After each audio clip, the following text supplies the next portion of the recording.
El Salvador ya ha cobrado 22 vidas.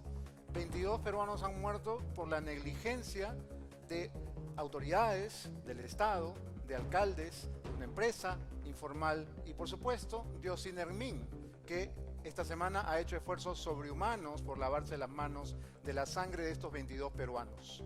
Esfuerzos inútiles, sin duda, porque hoy también les vamos a contar qué cosa hace el Estado para tratar de sacar cuerpo en estos casos. No ayudar a las víctimas, no enterrar a esos niños que murieron de la manera más horrenda y más cruel. No, lavarse la cara y contratar a periodistas muy reputados y muy distinguidos por cifras astronómicas para que rápidamente traten de maquillar y traten de tapar lo que es imposible de ocultar a estas alturas. Vamos a empezar rindiendo homenaje a estos 22 peruanos que murieron asesinados por un país que los olvida, un país al que no les importan sus vidas.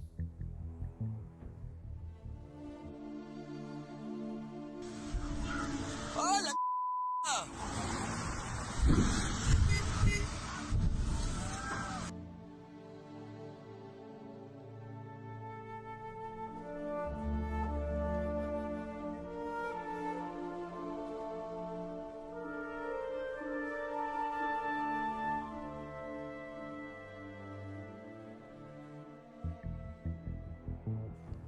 No hay culpables, pero cuando los periodistas intentamos averiguar e investigar, rápidamente aparecen las estrategias de emergencia para salvarle la cara a quienes tienen responsabilidad en esto. Y es una pena que muchas veces nosotros, los periodistas, que nos hemos formado para investigar, para destapar lo que está debajo de la alfombra, más bien nos prestemos a lo contrario.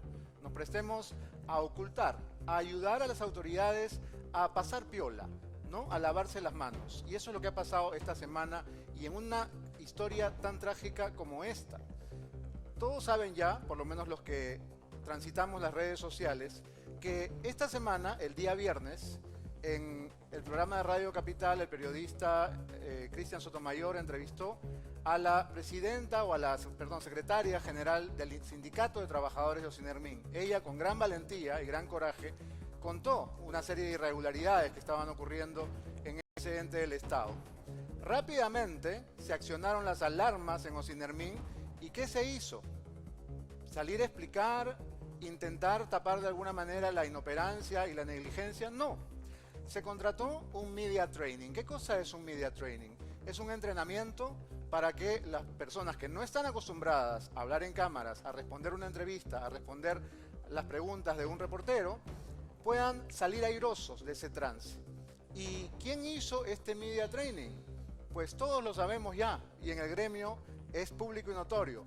Pero como existe este equivocado espíritu de cuerpo, ¿no es cierto?, en que los de la argolla, los del club nos tapamos, y cuando hay algo que esconder somos solidarios con el coleguita.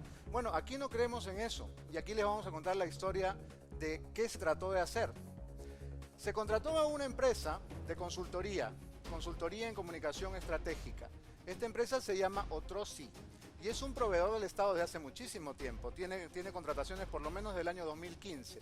Contrataciones muy jugosas, ¿no? Muy costosas. Y esta empresa lo que hace es asesoría en comunicaciones, entre otras cosas.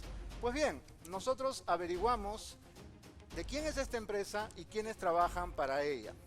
La señora María del Pilar de Jesús Olaya Guerrero, que ha trabajado en apoyo, es la cabeza visible de esta compañía. Esta señora entró a las instalaciones de Ocinermin el día viernes 31, el último viernes, a las 8:46 de la mañana. Unos minutos después, a las 9:33, entraría el prestigioso periodista Augusto Álvarez Rodríguez, columnista de La República, director de La República Televisión y presidente del Instituto Prensa y Sociedad, que recibe importantes donaciones justamente para predicar con el ejemplo y promover las buenas prácticas en el periodismo. El señor Álvarez Rodríguez llegó a las 9:33 y se reunió con el presidente de Ocinermin. Ocinermin tiene como presidente al señor Daniel Schmerler, es un poco difícil el apellido, que, oh maravilla, salió entrevistado en el periódico del señor Álvarez Rodríguez al día siguiente, el sábado. con un titular que dice: hubo negligencia de la empresa, se manipuló la válvula del tanque. Ese es el titular y simple, se acaba ahí la historia. La empresa tiene la culpa, nosotros no sabemos nada. Pero un momentito, este señor, el señor Schmerler, Daniel Schmerler, presidente del Consejo Directivo del Organismo Supervisor de la Inversión en Energía y Minería, Ocinermin, ha sido entrenado por un periodista de este diario para responder las preguntas de este diario y lavarse las manos de los 22 muertos de Villa El Salvador. Me pregunto, ¿será eso ético? ¿Será eso correcto? Es decir, el periodista no tiene que encontrar la verdad y no dedicarse a lavarle la cara a las autoridades que obviamente están en este momento metidas hasta el cuello en esta tragedia. No, el señor Albert Rodríguez fue personalmente y entró, aquí está el reporte de entrada, a las 9:33 de la mañana y le dictó un curso, una clase relámpago al señor Schmerler para que salga airoso de la entrevista con su propio periódico, La República. Y oh maravilla, el titular es: hubo negligencia de la empresa, todo bien con el Estado, el gobierno no tiene la culpa, muy bien entrenado el señor Schmerler por el señor Albert Rodríguez que trabaja en La República. Y oh maravilla, ¿qué pasó después? Ahí nomás, ese mismo sábado que sale publicada esta entrevista, absolutamente absolutoria, ¿no es cierto?, de Ocinermin, ¿qué pasa? Reciben la visita, nada más y nada menos que del propio excelentísimo presidente de la República, Martín Vizcarra, que va hasta la República a darle una entrevista exclusiva. ¿A quién? A Augusto Álvarez Rodríguez. Oh casualidad, al mismo Augusto Álvarez Rodríguez que acababa de cobrar 34.000 soles de mi plata, de tu plata y de la plata de todos ustedes, porque esa plata sale del Estado. 34.000 soles por haberle dado una hora y media de consejos al señor Schmerler para que salga airoso de la entrevista con La República y que la entrevista con RPP. Bueno, ahí hay una alusión rápida a cuánto se puede cuál es la suma por la que se puede contratar, ¿no es verdad? Y yo les voy a contar que la suma, la cantidad, no es casual. Este señor ha recibido 34.000 soles vía la empresa Otrosi de su compañera de apoyo, porque ese es el monto máximo para una contratación directa, es el valor de 8 unidades impositivas tributarias. Es el monto máximo que se puede contratar sin concurso público, sin licitación, ¿no?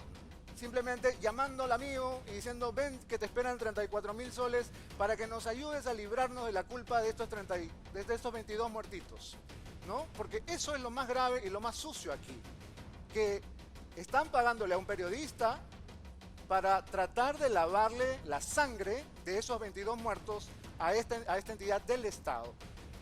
Y díganme ustedes, estos 34.000 soles no hubieran podido emplearse, por ejemplo, en darle cristiana sepultura a estas personas que han tenido que hacer polladas, actividades, colectas para enterrar a sus muertos, que además no tenían por qué haber perdido la vida de esta manera tan cruel. No podía haberse contratado con esa misma plata a supervisores de Ocinermin, que no los hay, para evitar que esas tragedias continúen ocurriendo. No, se lo pagan a la empresa Otrosi, regia consultora de la avenida Basadre, San Isidro, 34 lucas por un media training, hecho por un periodista de esa misma casa editora. Y al día siguiente, entrevista al presidente. Entonces, díganme, ¿acá no hay algo que está mal? ¿No hay aquí un conflicto de intereses serio? ¿No hay aquí, por lo menos, un grave conflicto ético? El mismo periodista que entrena al directivo de Ocinermin, luego se sienta con el presidente de la República. Y qué bien, ¿no? Y todos quedan en casa, y todos somos amigos, y todos nos ayudamos, y todos nos damos una mano. Pero esos 34.000 soles salieron de las arcas del Estado para pagarle a un periodista de la República que entrena a personaje del Estado para dar una entrevista a la misma República. ¿Eso está bien? ¿Eso es correcto? Bueno, veamos entonces ahora la entrevista tan incisiva que le hizo el colega Álvarez Rodríguez al presidente de la República ayer, y que salió al aire hoy como en vivo, pero había sido grabada ayer, se imaginarán que es una entrevista realmente feroz, ¿no? Caníbal. Vizcarra quería salir corriendo ante la rudeza de las preguntas. Vamos a escuchar solamente un pequeño clip. Bienvenidos a esta entrevista con el presidente de la República, Martín Vizcarra. Muchas gracias por venir. ¿Algún otro tema importante en reforma política que usted quisiera promover? No, son los que están. Estupendo. Hay la sensación de que a su gobierno lo aprueban con mucho entusiasmo en lo que es la promoción de la lucha anticorrupción. Por empleo, empecemos. Por generación de empleo, que siempre es tan importante para la ciudadanía. El empleo se genera en la medida que haya más obras, ¿no? Más inversión. Más inversión. Correcto. Y le doy un dato. Enero 2020, los 3 niveles de gobierno se ha duplicado respecto al año 2019. Es una buena noticia. Es una excelente noticia. Este año 2020, enero, tiene una ejecución pública mayor de 1.000 millones de soles. Qué bueno. ¿No va a ser candidato? Sí, está en campaña. ¿Quién va a ser candidato? ¿Hay alguna posibilidad remota por alguna circunstancia? Que usted, la verdad, sí, yo le creo que no va a ser candidato. En esta nueva etapa de su gobierno va a abrir un poco más el gobierno para que no parezca que es como la sede, la sucursal del Club Moquegua. Pero veamos el Consejo de Ministros, ¿no? El premier es de su pata de su colegio. Ya. El ministro de Energía y Minas trabajó con usted un montón de años en Moquegua, ¿se conocen de ahí? Un año trabajé con... Un año. No lo siento en tono de crítica. Elmer Trujillo no es moqueguano, creo, pero trabaja mucho tiempo ahí en Moquegua. ¿Siente usted que tiene que trabajar con gente de mucha confianza para poder trabajar tranquilo? ¿Cómo es un día regular en su vida? Yo estoy 5 de la mañana, me despierto, ¿no? 5 de la mañana, entre 5 y 6, un poco de lectura, veo los titulares, hago de los diferentes canales de televisión, paso 1 o 2, veo los titulares más o menos para ver, y de ahí hago deporte, 1 hora, hasta las 7:30. De ¿Qué 6 deporte a 7:30. Cuando puedo salir, hago tenis. ¿Y se acuesta a qué hora para poder estar a las 5 de la mañana despierto? No, lo que sí, yo trabajo hasta las 9 de la noche. Le pregunto ahora, y se lo pregunto porque lo veo del estadio de vez en cuando, ¿hincha de qué equipo es? Yo soy hincha del Huracán. Huracán, de Moquegua. De Moquegua. Sí. Presidente, muchas gracias, le agradezco mucho. Muchas gracias por la invitación y siempre es un gusto conversar con la prensa independiente, objetiva. Así es, ha sido la entrevista con el presidente Martín Vizcarra. Muchas gracias. Siempre es un gusto conversar con la prensa objetiva, independiente, dice el presidente. Qué lindo. Bueno, yo quería solamente comentar algo que el presidente de la República dijo, con mucho respeto, por supuesto. Había un programa en la radio que llevaba un periodista, Juan Ramírez Lazo, los viejos se acordarán, que se llamaba Buenos días, señor presidente. Yo voy a hacer acá un brevísimo buenas noches, señor presidente. Le voy a dar una pequeña ayudita a su asesor Vicente Ceballos, que claramente es su asesor legal y que lo ha llevado al error. No hemos puesto la entrevista completa porque es imposible. Pero hay un momento crítico en la entrevista en el cual el señor Álvarez Rodríguez le pregunta si Meche Arauz va a renunciar ante el Congreso y si el Congreso le acepta la renuncia, ¿qué va a pasar? Bueno, él dice que espera que el Congreso le reciba su cartita, cito textualmente, cartita, para que Meche pueda simplemente ser libre otra vez. Pero, ¿qué va a pasar si usted se va de viaje? ¿Tiene viajes planeados?, le pregunta don Augusto. Sí, bueno, voy a dejar al presidente del Congreso. Suenan las alarmas en ese punto, señor presidente. Parece que usted no ha leído últimamente la Constitución. Ha dicho, y bien, que es un matemático y un ingeniero. Soy un matemático y las posibilidades de que sea candidato son 0. Fue la frase titular de la entrevista. Pero como es un matemático y no es un abogado, debería tener a su lado un abogado un poquito más ilustrado que su asesor Vicente Ceballos, que parece que está en la calle, porque lo ha mandado a usted a decir una barbaridad. Si usted se va de viaje, señor presidente, no puede dejar al presidente del Congreso a cargo del despacho presidencial. ¿Sabe por qué? Porque usted representa al poder ejecutivo y el presidente del Congreso representa al poder legislativo. Y se supone que en este país hay separación de poderes, ¿recuerda? Entonces no le puede dejar la presidencia al presidente del Congreso. Eso ocurre cuando está ante un proceso de vacancia, cuando hay una renuncia, cuando ambos vicepresidentes se han ido y usted está en medio de un proceso.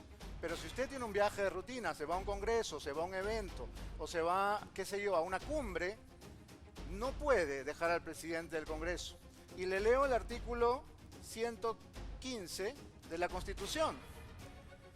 Dice, cuando el presidente de la República sale del territorio nacional, el primer vicepresidente se encarga del despacho.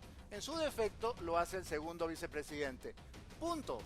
No hay más posibilidades. Y usted, que es el vicepresidente de Kuczynski y ahora el presidente de la República, y no tiene vicepresidentes, tengo malas noticias. No puede viajar a ningún lado, ni siquiera al lado Titicaca del lado boliviano. Lo lamento mucho. Usted no le puede dejar la presidencia al presidente del Congreso porque son dos poderes distintos. Y además porque el presidente de este Congreso podría ser cualquiera, incluso Urresti, imagínense. Bien, eso ha sido todo. No voy a renegar más, voy a recibir a mis invitados de esta noche que están hace buen rato aquí, de hecho, antes que yo. Está con nosotros Enrique Fernández, congresista electo del Frente Amplio. Buenas noches, Enrique. Buenas noches. Nuevamente Virgilio Acuña, de Unión por el Perú. No sé si debo decir congresista electo porque en el comercio de hoy no aparece. ¿Está o no está? Cuando se termine el conteo, sabe que sí está. Todavía estamos en suspenso. Sí, en suspenso. Ya. Y Muchas también gracias. está Dítel Columbus, congresista electo de Fuerza Popular. ¿Cómo estás, Dítel? ¿Cómo estás, Beto? Buenas noches. Gracias por estar con nosotros. Gracias por la invitación. Quería comenzar preguntándole a Enrique cuál es...